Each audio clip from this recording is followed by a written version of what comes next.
It's your call to greatness, your call to see, acknowledge, and appreciate your own worth. And that is a quote from my guest today, Jeffrey Shaw, from his new book, Sell to the Rich. And I can't wait to read it.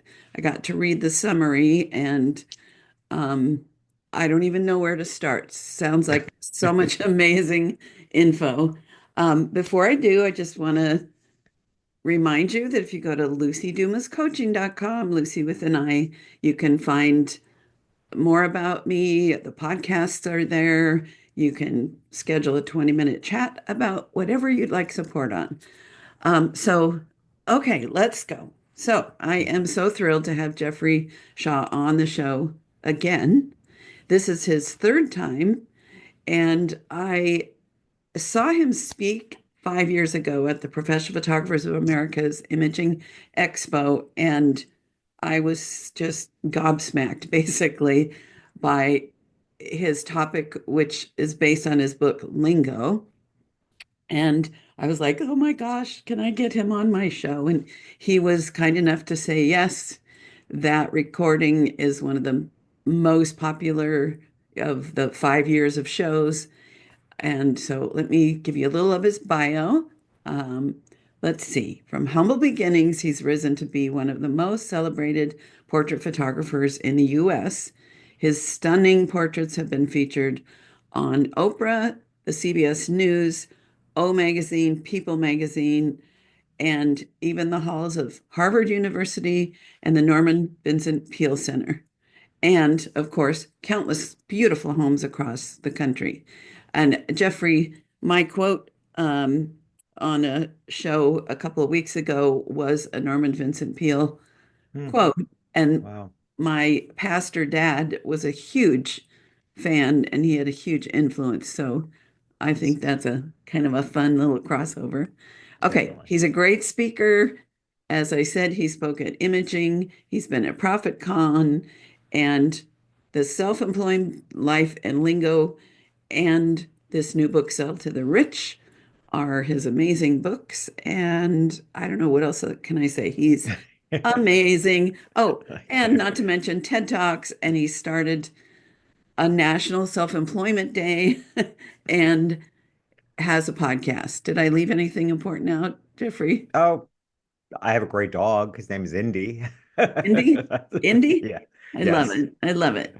So, so as I was reading your summary, I was struck again by how you, you have this, what would you say, way of tricking us into personal growth Hmm. by having a business topic and then kind of leading into, but wait, it's about interchange first.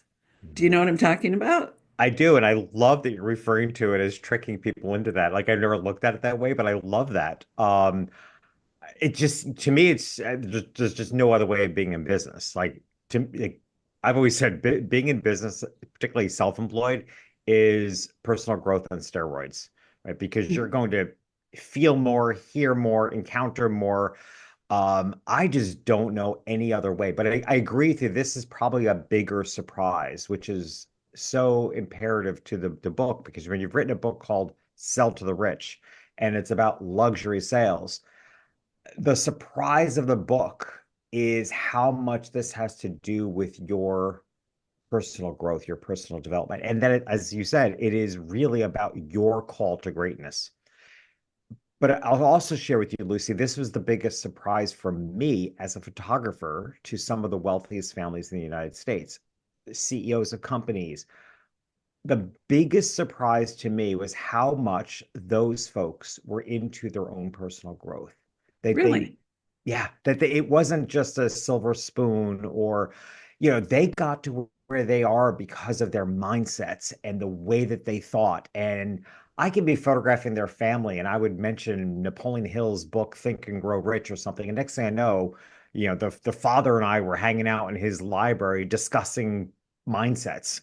Right. So that was the biggest surprise for me because I so I did come from humble beginnings. I did not grow up in the world of affluence. So when you're suddenly introduced in it and living in it, that was unexpected for me. And I realized it's same is true for those of us looking to serve a luxury market. It has to do with our personal growth, and it's a beautiful opportunity to find our greatness in ourselves if we let this clientele pull that out of us. That to me is the unexpected opportunity. So, can you explain more? Let's see, there was something you just, a phrase you just used. Um, like, okay, never mind that part. I'll just ask you, first of all, to define luxury Yeah. because, it can be all kinds of things or we can have different perceptions. So I'd love to know what Yeah, your perception is. absolutely. So, and again, and actually, I've been very challenged by my editor and people, understanding the book I was writing. There's always the risk of confusion, which of course we never want to introduce when we're marketing anything in our lives. We don't want to introduce confusion because confusion results in people not buying. Um, and there is a risk of confusion because I wrote this book primarily, or I should say initially, not any more importantly, but initially for business owners who are currently providing services or goods for the luxury market, or they aspire to. So, for example, I have a very large audience of interior designers. Okay, so they, as an audience, are already in the luxury field and they aspire to do better. However, there's a mission to this work. So, while I can teach those businesses currently reaching the luxury buyer, I can teach them better strategies. There's also a mission because I imagine what might the world look like and what is the opportunity available to even everyday businesses, non-luxury businesses. What opportunity exists? What if non-luxury businesses held to the standards and understood the strategies of luxury brands, your highest end, like what if your everyday photographer understood what makes Tiffany's special Mhm. and how they built that? I imagine a world where what if the standards of doing business were increased and how much more pleasant might the world be? And that's a mission, right? So that to get really gets to the core of like I said, this incredible world I imagine where every business we interact with feels like a luxury. Mhm. Now, and I will add to that that one of the challenges everyday businesses face, non-luxury businesses face, is that if your business doesn't feel like a luxury experience to your customers, even if your market is not a luxury buyer, if it doesn't feel like a luxury to them, they will seek what does feel like a luxury because nobody wants friction, nobody wants hassles today. Mhm. So I think it's worth everyday businesses understanding what I know about the luxury market so that they can improve their businesses and stand out from the norm. So there's an underlying mission, but I think there's so much more available in understanding how luxury businesses tick, how their customers tick. Mhm. There's so much benefit to everyday businesses understanding that and truly building their own business as exceptional. So, what I hear from this is, first of all, the there is a luxury market, and Mhm. that I'm assuming we're maybe on the same page that it's like people that can afford that, or okay, the luxury market, which is people that can afford expensive quality things, trips, experiences, Mhm. that they are affluent enough to be able to and want the what you're calling the luxury Mhm. Mhm. experience. And then that even if we're not basing our businesses on people that are affluent, you're like on a mission to get Mhm. every business Correct. to give luxury To service. Yep, to raise the standards. Now, I'll also offer you another definition of luxury, which it puts a little more clarity to it. At the end of the day, you are a luxury business if you are vying for discretionary dollars. No. Okay. And as photographers, it's really important to understand that because whether you are reaching the high end client in your photography business or not the high end client, the fact of the matter is they could be spending their discretionary dollars elsewhere. They could be spending, if they're not spending their money on their needs and must haves, if they have a choice where they're going to spend any extra money, and if you're one of those choices, you're a luxury business. And here's why that is so important, particularly to photographers. It was a dramatically changing event in my own photography business when I realized that I wasn't competing with other photographers. My pricing scale was so out of the water of any photographer around me that I didn't worry about them. You know, as I say in the book, why other photographers were vying for $500 for an average sale, Mhm. I was vying for 10,000. So I wasn't worried about what other photographers were charging or the work they were getting. Everything changed for me when I realized actually what I was up against was where else my customers might spend $10,000. Mhm. Right. And think about all the choices they have. They could go buy a bracelet. They could go away for the weekend. They could add to their wardrobe. There's so many places they could spend that $10,000 instead of family portraits. I realize how big of a challenge it is when you're working with people with discretionary dollars to help people make the choice to spend their discretionary dollars with you and not another choice.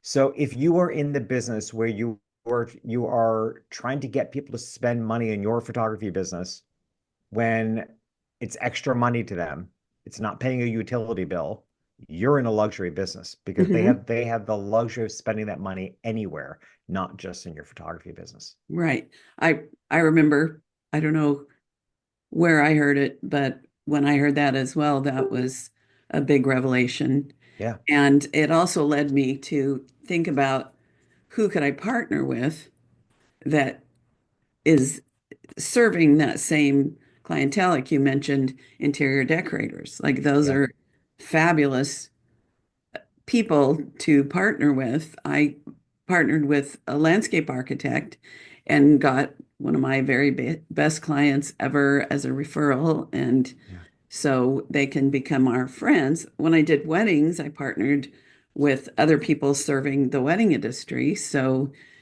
um, they're we're all in this together, yeah. serving people who have that discretionary income. And it's not it's not like everybody has to be stinking rich. No, no. Funny, that negative connotation. That's another Yeah. conversation we could have about Oh, perception and of people it's a with big money. part of the book because that's also, again, talk about another mission is that I am very this defensive of, or maybe another way of saying it is I will be the first one to speak up loudly when I feel that affluent people are being stereotyped and Mhm. judged.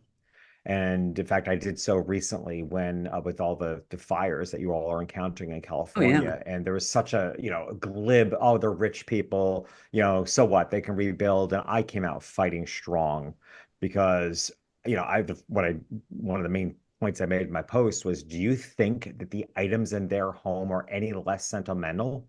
In fact, I would say it's the other way around. And what we know as photographers is in my career, I had three of my clients lose everything to a house fire. And they're just, random fires, not the wildfires you all are encountering.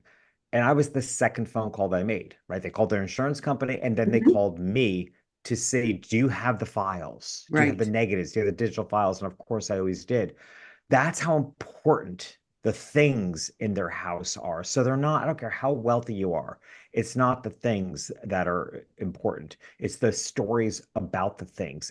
I was speaking to one of my clients who did lose their home in Malibu recently, and her Christmas tree was still up.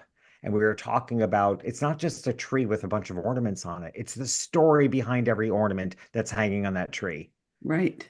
Right. Right. So I am I will stand up to fight against the judgments and stereotypes of wealthy people as I will stand up for the LGBTQ community, race, anything else because there's you have no freedom to judge. And I think and also it's a huge part of selling to the rich is you can't sell to the rich if you're holding judgments and stereotypes about them. That's huge.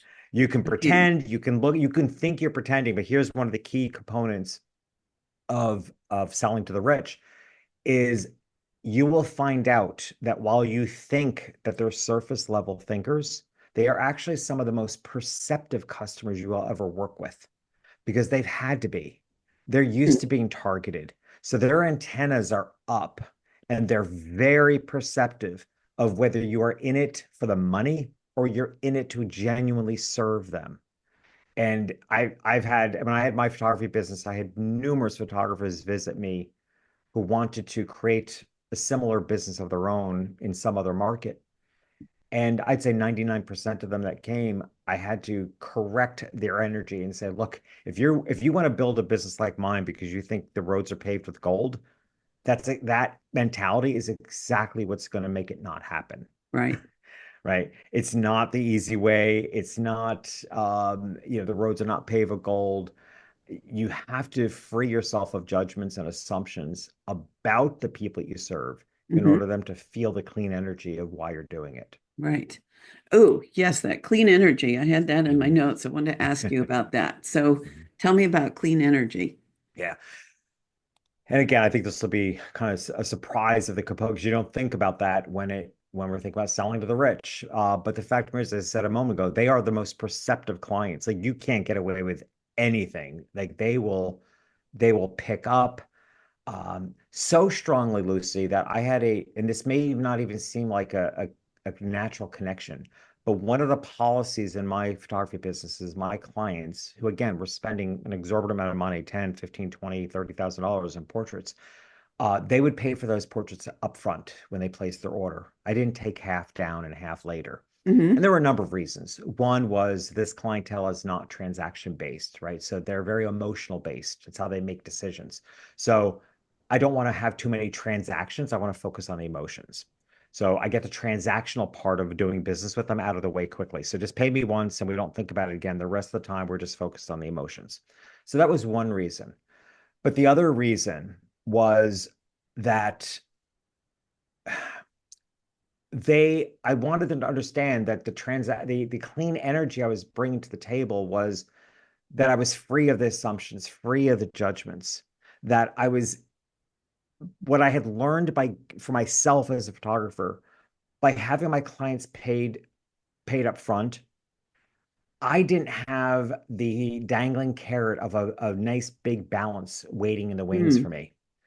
Because when I previously had a business where took 50% down and 50% when they picked up, there were times that there were the slightest of imperfections in a portrait. It might be the way it was sprayed, finished, something or a frame.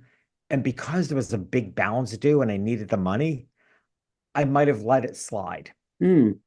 And every time I did that, they picked up on it. And I realized this clientele is so detail oriented, so keen eyed, so perceptive. There can be no compromise. So I removed the dangling carrot of a balanced due from my vision so that I could be so absurdly picky because I didn't care about when it was done. I Hmm. cared about that it was done well. Hmm.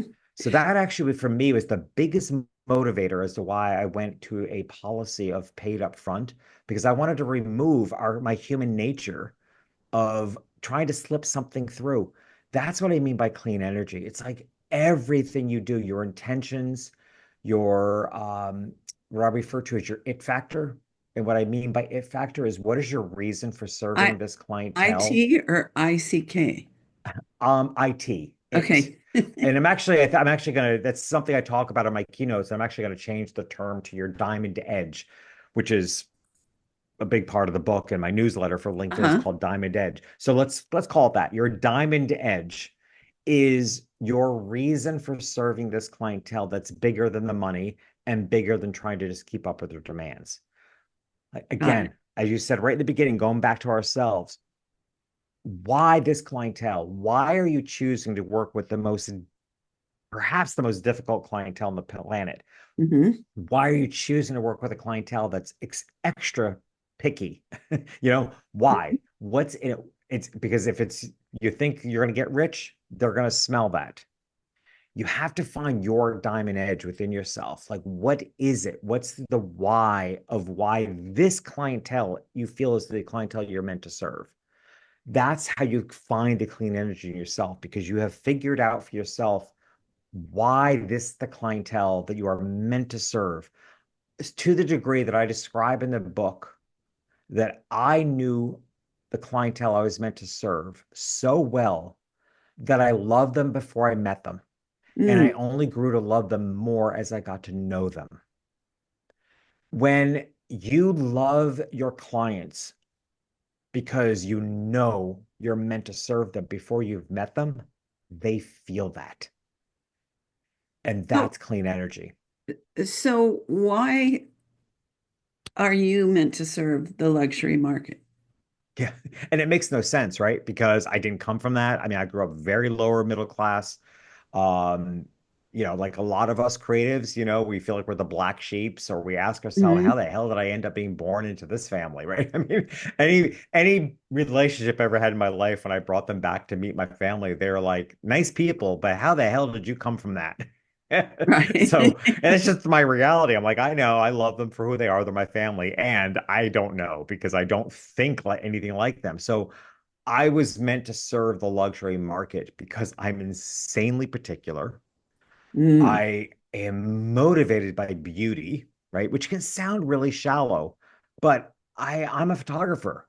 And oh my God, I'm just so moved by the beauty of light, the beauty of architecture. I'm hugely inspired by architecture. I'm inspired by the beauty of a luxurious experience. I'm inspired. That's why I love Paris. Paris is the most inspiring Oh, place on the yeah. planet for me Hmm. because just everything there is done at such a standard. You're not just served a cup of tea or a macaron. Like it's served beautifully and Hmm. every intention. It's unlike any place I have found on earth Yes. because it's just right. So I love how, like, you can build a building because people are going to be in it or yeah. business, but there's decoration every single little building Yep. just for the sake of Yep. beauty. So I And agree. one would have to unpack the history of Paris to understand why that is. And I would love, we could have a whole show about that. But you have to Yeah. understand, Paris is essentially a planned community Hmm. because Napoleon hired Mr. Haussmann, which is a well-known name in Paris, to demolish the city and rebuild it. Hmm. So there's because of that, it does continuity in the beauty of the architecture. The Right. Haussmann buildings, the way the city is laid out in a spiral, like that's a Mhm. plan. Literally, unlike New York City, LA, like those are cities that just Rome. kept growing and sprawling. Paris was literally demolished and rebuilt with intention. Hmm. So it literally is a place of inspiration, and you feel it when you're there. Hmm. So and values. Let's talk about that. I realized that the struggle I had in my photography business in the first 3 years is I was trying to sell something, portraits, that were going to be handed down from generation to generation. And my marketing messaging was all around that. And I realized that marketing message means nothing to people who don't know how they're going to pay their mortgage that month. So Mm. I needed to find a clientele with discretionary dollars. So everything told me I was meant to serve an affluent clientele, and I had the skill set to support it. And once I got there, I found it to be, I mean, almost instantly when I started serving my very wealthy clients, I was more comfortable in their homes than I was in my parents' home. Hmm. I instantly felt like I could sit all day and talk to these people because they're interesting, they care about the world, they're doing really cool things, they're all of that. Hmm. So I instantly knew this is who I'm meant to serve. Right. So what I hear is that the core of you is about beauty. And Yes. I was thinking about one of my clients that had unlimited income, and she also had an unlimited desire for creative things and beautiful things. And so I had complete freedom to do everything I possibly could. her home was my studio, every angle, every window light, the fact that there was already beauty right there to Mhm. include in that, and I didn't have any thought of if I work this hard, is it going to be worth it in my pocketbook, or Yeah. am I actually going to be time for dollar Yeah. So losing? you're freed. You're No, free. and Yep. it opened me up to You being got a it. better photographer for everybody else as well. 100%. Yeah. And that's why I say, like, I'm a good photographer, but I also recognize I was given the advantage of the most beautiful homes in the country, Yeah, right? yeah. And they're European home. I mean, most of my clients had anywhere between 3 to 5 homes each. So I would go to their other homes out Hmm. west, Italy, and there's just every spot I was allowed to photograph in was insanely beautiful. And what I realized for me when I did a lot of work to unpack my values, which are listed right on my website, it was interesting because I realized such a strong connection between the word gratitude and beauty. Mm, And I identify the value as gratitude, but it's actually about beauty to me. And that is explained in my website. Like I identify it as gratitude because the emotion in the end is gratitude. But I don't, my highest value is not gratitude for, waking up and breathing or mhm, gratitude for, what other people might have gratitude for. For me, it's a gratitude for beauty. I see something beautiful. I see beautiful light. I see mhm, beautiful architecture. I am profoundly grateful for the natural beauty of it, as well as profoundly grateful for the taste of a designer in designing a restaurant. Like right. it just moves me so much that there's a very interesting relationship, I think, between beauty and gratitude for me, that it really is beauty. It shows up as the emotion of gratitude, Mm, but I don't think I'm grateful for some of the typical things that other people are. Like I am deeply moved by beauty, and beauty exists in the world of luxury. It's just so a part of the environment of luxury. right. Yeah. Yeah. So what I caught from that is that the gratitude, maybe you're saying it kind of meaning receiving that, or that when you see beauty, when you experience beauty, there's a not just like walking by, oh, that's pretty, but that you take it in Yeah. and Yeah. acknowledge and feel blessed Yes. for that Yeah. experience. I mean, some Even people will see something profoundly moving and see that as an expression of their God, whatever their right. God is to them. And whether one identifies it as a God or not, it's just, for me, it's just profoundly amazing that it exists. Like I Right. said, that includes architecture. I actually originally wanted to be an architect. Mm, Uh, I knew, I didn't come from a family that could afford the education. So then I thought I'd become an architectural photographer, which is actually why I went to photography school. oh. Yeah, my love of architecture is always, but then I started having people in the architecture I was photographing, and I fell in love with the people. So it kind of, Mhm, but truly my love for art, and it's man-made, but the fact that it's also why I love really abstract fine art.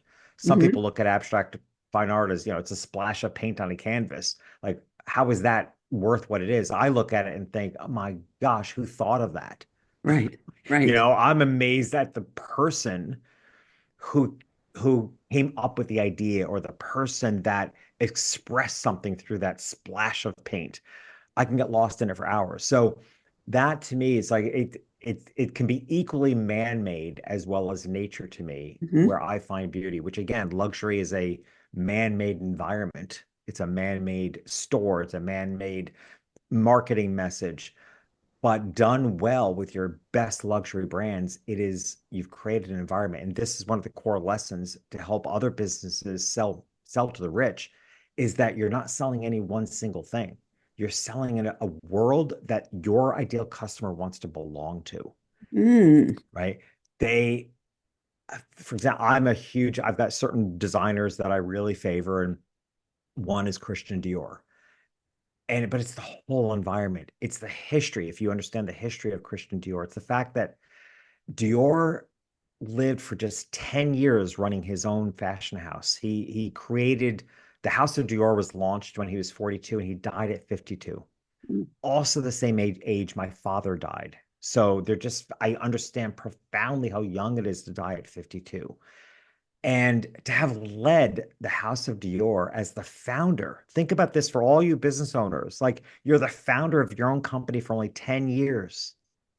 And now it continues decades and decades with the same mission, with the same profound essence.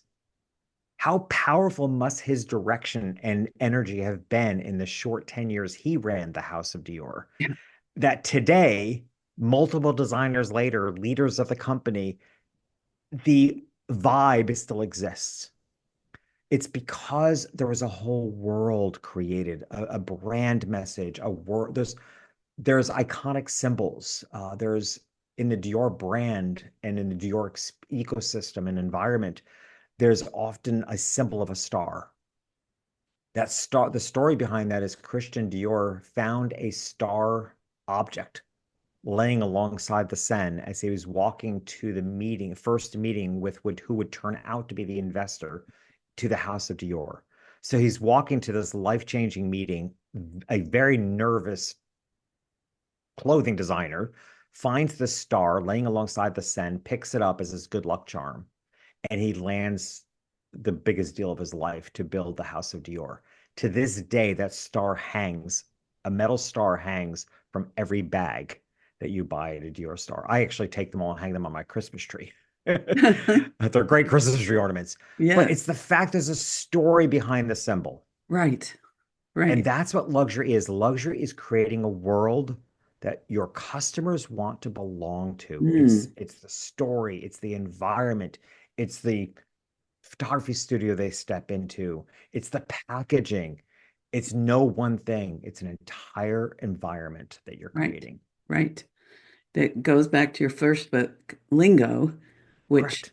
is not just about the words we use, although those are important, but Correct. that whole world that And we this is, create. again, this is a lesson available to everyday businesses and non, this is what I'm saying about earlier about raising the standards of everyday businesses. Like I'm telling you, like this is one of the secrets of luxury brands that you may or may not have been aware of. Like you may not, Right. most people don't know the story of the star. Most people don't know the story behind a lot of icons and logos of luxury brands. But there are so many iconic parts. Cartier is another great brand for this, and they have done the most masterful job at connecting Cartier with Grace Kelly, the Princess of Hmm. Monaco, and Elizabeth Taylor. Like, so there's this Hollywood glamour underlying connection to Cartier that you just feel it when you're in the presence of it. So luxury brands do a masterful job at creating an environment and a world that their ideal customers want to belong to. Every business can do that. Hmm. It's not just one thing. It's not just a great website or great brand messaging or great packaging or it's not any one thing great. It's the whole world you can create that your ideal customers are craving to be a part of.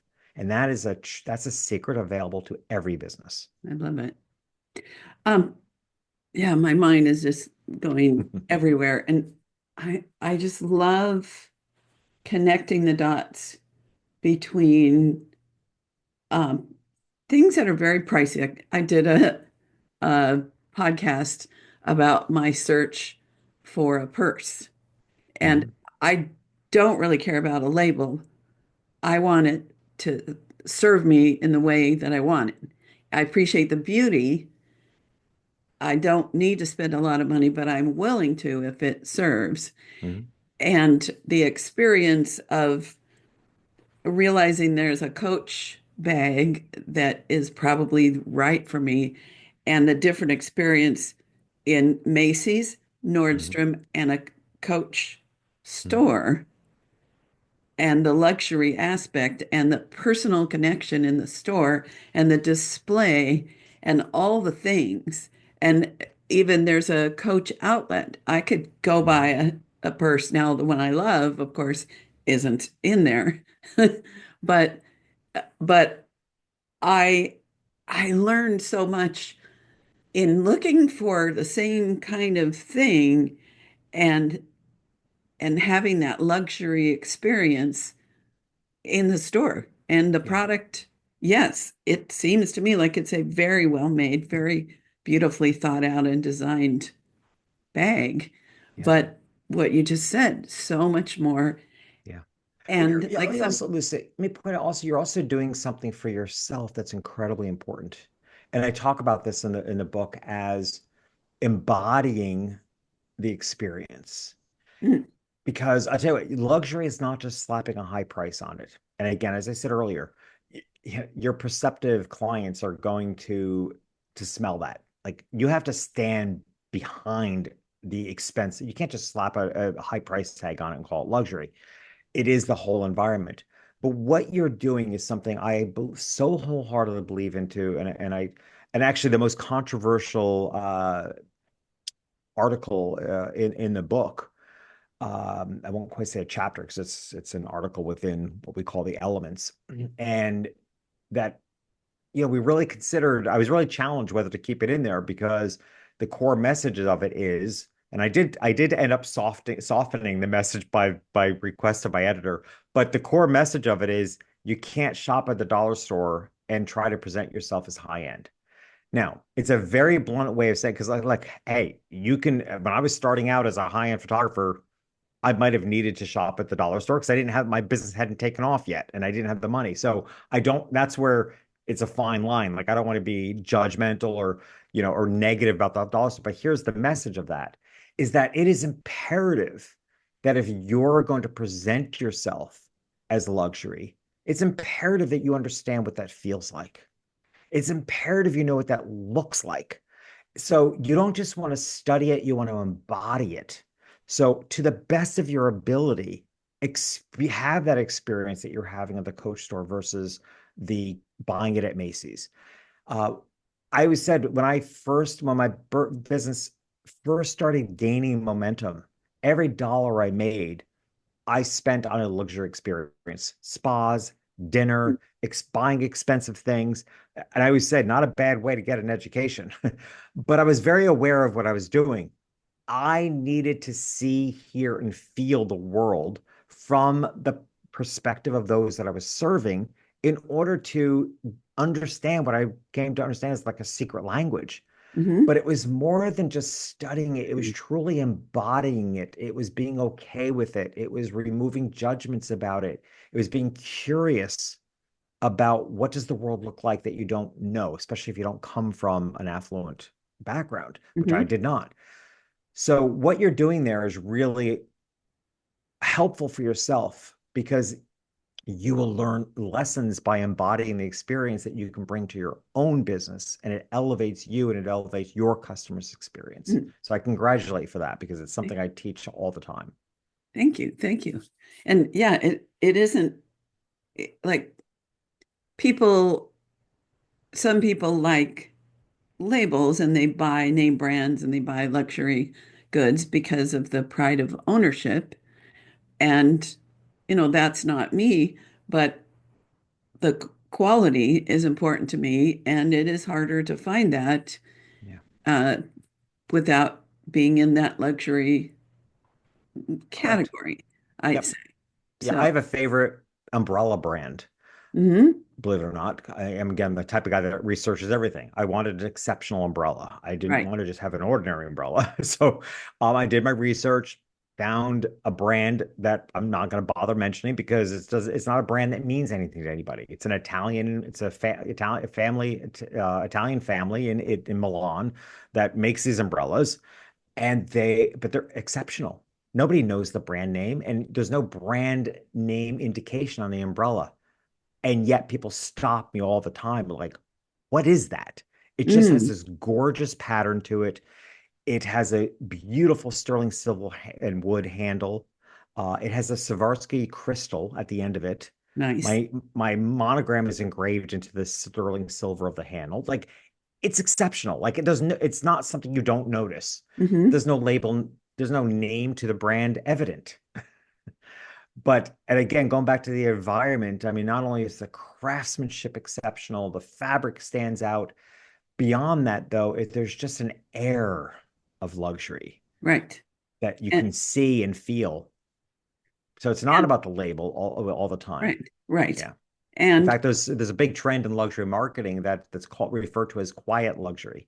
ah, There's right there are a lot of people that want the essence of quality, but they don't favor plastering their name all over it. And I respect that. hmm So, again, when you create the whole environment, there's an air to what you're putting out there, and people right. feel it and recognize it. And there's the assumption, because I'm thinking about the difference between canvas portraits Mhm. that are the emulsion photograph peeled off and heat sealed Mhm. onto canvas with lots of glaze, or the cheap and cheerful canvas that I get emails about all the time, 16 by 20s are only 16.99.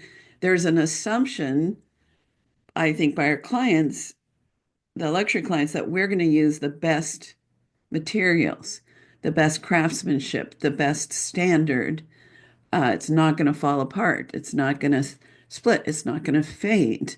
Yeah, Um, and yeah, it's yeah, it's all it's all the things. yeah. So we're getting close to needing to wrap up.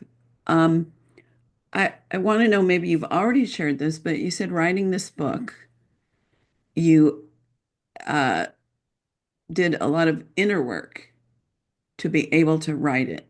Can Mhm. you talk about that? Mm. So I officially retired as a photographer just last September. So September of 2024, I did my last photo shoot. Now, over the past 15 years, I refer to as continue to pull back the lever. I was doing fewer and fewer sessions in order to make room for the coaching practice I was building and writing books and all the programs I was launching and the TEDx talks. And so I was making room in my life for other directions by reducing the amount of photography I was doing. Hmm. To the point in the last few years, I did, under 10 shoots a year. When most of my career, I did 150 sessions a year. Wow. That's my business ran on that model for 15 years. I mean, I was in business for 40 years, but you got the years you're Mhm. building it and you got the years you're unwinding it. But in the middle, I did 150 sessions a year for 15 years, and I had an 8-week waiting list. So I operated at full capacity for 15 consecutive years, um, by having enough of a waiting list that I could just keep filling that limit. And then I decided in 2008 or so, I wanted to really look into coaching, and I did my training and I started pulling back the lever a little bit. But it really wasn't until September of 2024 I officially did my last session and told that client who would have let me photograph her family and young child for another 10 years. And I passed her on to a photographer, a friend of mine who I respect, and as I did for my last few final clients. Most of them were aging out, and it was just time to let it go. Hmm. But I reflect back and realize I never could have written this book having not retired, because there were so many stories to tell that I mean, not there's no gossip, there's nothing negative. In fact, the book is dedicated to 40 years of photography clients who welcomed me in their lives and their homes. I fell more in love with my photography clients as I was writing the book. I realized what an incredible life I've had working with them. There's not absolutely not a negative, not a single negative thing about wealthy people or any one of my clients in the book. But even still, I don't think I could have written it, because it's easier to create something that's the most meaningful when you're creating it in hindsight. Mm. When you're in it, it's hard to reflect on it as much. So that's the personal work I had to do, and it's been deep and it's been profound. And in some ways, I'll say this is the most vulnerable book I've written. It may not seem that um, by its title, but it's for me, it was the most vulnerable experience. I had a team of people coaching me, not the writing, but like the emotional coaching, that and growth that I was going through. Um, I was deep into the study of the hero's journey with a Mm. coach as I was writing this book, because I needed to be. Like, I needed to understand why I felt so compelled to share what needed to be shared. I So love it. it is my most personal book. I dug deep to write this book. Thank you for sharing that. Sure. Um, and as I'm thinking about that, I'm wanting to make sure that people who are thinking, should I pick up the book? Is it all about inner work? Uh, I see in the summary that there's some very specifics too. That the what is it? 7 elements, 6 elements, The six elements, which six we're calling elements. them elements instead of chapters because it's harkening back to the idea of elements being a precious something precious. So basically, I'm just calling them elements. Oh, it's very tactile. Like it is very, as I said right in the introduction that you're having a problem with your customer, there's going to be a story about that. Like, and here's where you can find it. I describe the book as not needing to be read from cover to cover. I want it to be a reference book. I want it to Hmm. continue to stay in your desk. So if you don't understand, because like I did my today's newsletter for my LinkedIn newsletter that just published a couple hours ago is about the psychology of money in wealthy people, and it'll blow your mind, like it'll twist your mind because there'll be like, why do customers who appear to have more money than they know what to do with, why are they slow to pay? Or why do they ask for discounts? I am in this article, I unpack the exact psychology as to why they're slow to pay. And when you understand it, you're like, oh, I'm not going to take it personal then. I'm not going to Right. judge them. I'm not going to start stereotyping them. So it's very tactile, the book. There is just very specific strategies you can implement. It is there are specific understandings you can gain that will help you function differently. Um, I think the core of the book is very tactile, but as I stress, you can't apply the strategy without understanding the context or the meaning behind it. Mhm. Otherwise, it's not going to come across genuine. Right. So That's it's as all my work, it's always a combination, but there's more than enough implementable strategies, not just for luxury brands, but also for your everyday businesses to apply. and that's what I love about your books is there's the there's the promise of practical, and then there's those other things. What was that? Come for the something, stay for the pie. Was that like Marie Yeah. Callender's or Yeah, some I can't tell you restaurant? what it is either, but I get it. Yeah. Come for the chili, stay for the pie, or something that, Yeah. yeah. I Yeah. have a favorite quote uh, from the book, and I think it sums up a lot of what you're saying. It's about discovering in yourself an honest desire to be the best, most abundant, passionate version of yourself that you can ever imagine. It's about finding more in yourself than you ever thought possible. It's about wanting to do better, be better, embrace growth, raise standards for yourself and those around you, and quite possibly, this is what I love, the whole world, that we can impact the whole world. It's a desire to be exceptional in a world where even being great isn't good enough anymore. It's about a bigger, richer version of for yourself and the world you live in. So th Mhm. that just really summarized for me a huge perspective Yep. And about when the you do why. that, you'll get the results you want. The book ends with saying that this, my friends, is how you sell to the rich. Like you don't, it's not like do step number one, two, and three. You do that. You find in yourself your biggest, boldest version. You find out what is your call to greatness. What's your diamond edge factor. That's how you sell to the rich because you find that in yourself. You implement the strategies that you can learn, and there's the connection between you and the ideal customers that you desire. Right, love it. Mhm. So, two quick questions. One, what's the best way to get in touch with you slash get the book? Um, what's some practical Yeah. info? Yeah, sure. So my website is, of course, jeffreyshaw.com. That's Jeffrey, .com. And you can find your way to have a entire book for page for books. The Sell to the Rich is available for pre-order starting end of February, will be released April 25th. You'll also find, one of the things that coincides with the book beautifully is an 8-week coaching program that I offer called the Exceptional Business Academy. And that is we're doing the last cohort of that. The next cohort begins the end of February and goes right up to the launch of the book. In fact, it includes a signed copy of the book. But that's the raising of the standard course, right? This is, luxury brands, Cartier, et cetera, they're not going to take this course. This Yeah. course is for everyday and non-luxury businesses who want to learn the inside secrets of luxury brands. And this is the mission part of my work, which I love doing so much. So that information for the Exceptional Business Academy is there as well, right on the front of my homepage, jeffreyshaw.com. Okay, great. So the last, and you might have already said plenty of things that could be your parting comment, but what would you like to leave us with to ponder Hmm. in our hearts? It's you've said so many things so beautifully about the connection between the personal work and the implementable strategies, because that is a balance that I just live by. And I really, this is a book that, as it says right on the cover of the book, it says more than a business book. This is your call to greatness. And Mm, I just ask everybody to step up to being the best version they could be. Our world is a bit crazy right now for people for different reasons. Um, and what I keep stressing is the best thing we can do right now is take care of our own worlds. mhm. Make your world the best it can be. Imagine if everybody's doing that collectively, we can create a world that works hopefully for all.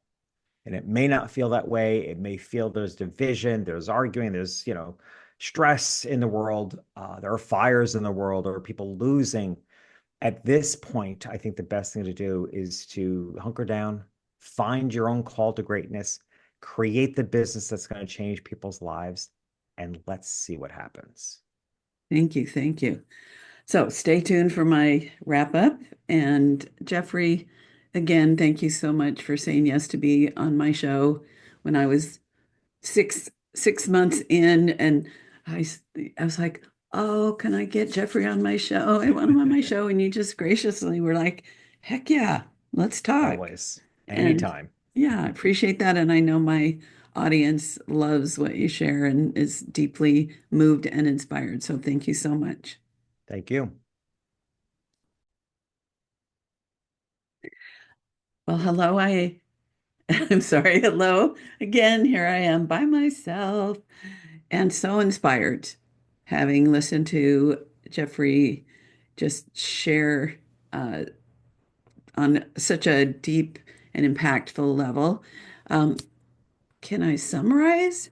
Uh, I think the summary is about discovering the luxury market and why you might want to sell to a luxury community.